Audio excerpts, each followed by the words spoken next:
Buenas tardes, compañeros. Hoy hablaremos de el Estado y su origen. Mi nombre es Elio Muñoz y es la clase de introducción al estudio del derecho.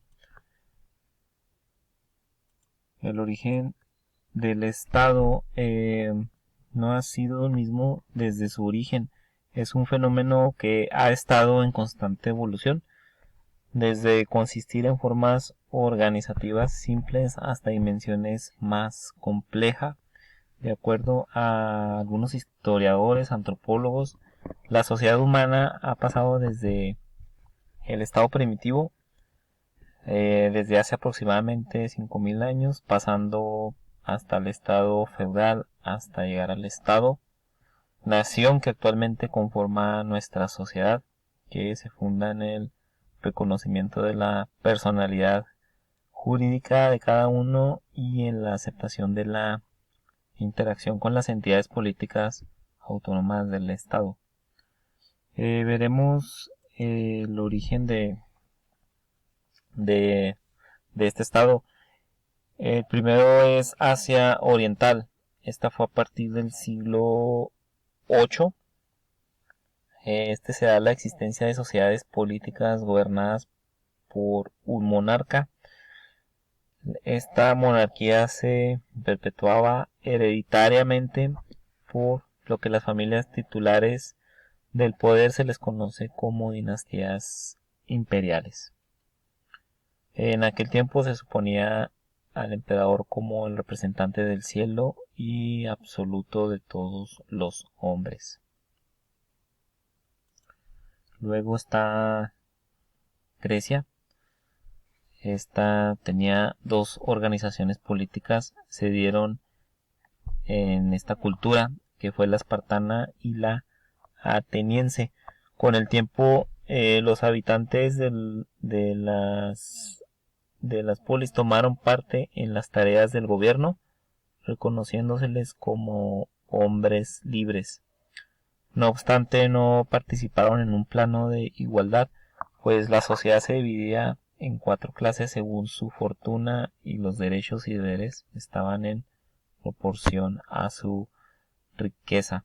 La característica principal de la organización política griega es la potestad absoluta en relación con la misma, con la organización política, que su capacidad para participar en ella a través de la elaboración de leyes.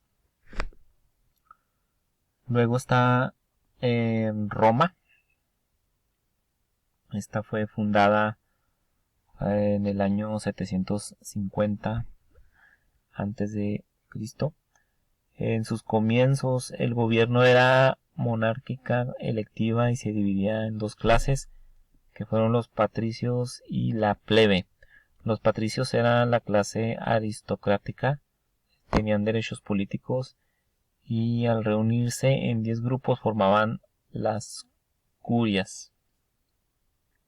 En el año 506 a.C. aparece la república como forma de gobierno, pero es a finales del siglo II a.C. que empieza el ocaso de la república. Esta situación perduró incluso después de haber adoptado el cristianismo. Luego tenemos la Edad Media. Tuvo su florecimiento con la caída del Imperio Romano de Occidente en el 476. En esta época siguen influyendo las ideas del Imperio Romano, pues estaba muy reciente la caída, todavía tenía mucha influencia el Imperio Romano. En la época feudal se acentúa el dualismo, es decir, al lado del poder del soberano existía la justicia popular. El poder se fue dividiendo de tal manera que se afirmó la posición de los señores feudales dentro de la comunidad política. Enseguida está el Estado moderno. Esto fue a finales de la Edad Media. Se hicieron esfuerzos por unir al Estado territorial y administrativamente, puesto que ésta se encontraba dividida a causa del feudalismo. Con el Renacimiento surgió la concepción del Estado moderno, al igual que revalorizó la razón humana, la colocó como centro del universo. Luego está el concepto de Estado.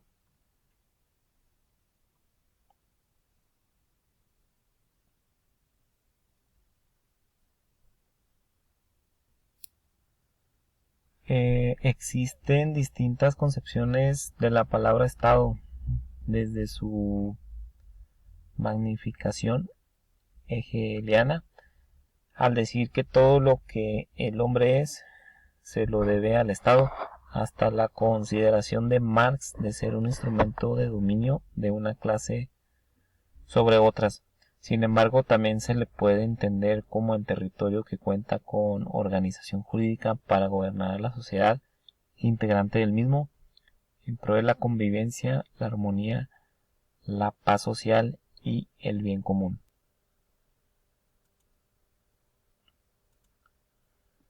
Enseguida tenemos los elementos del Estado: población, territorio y poder soberano.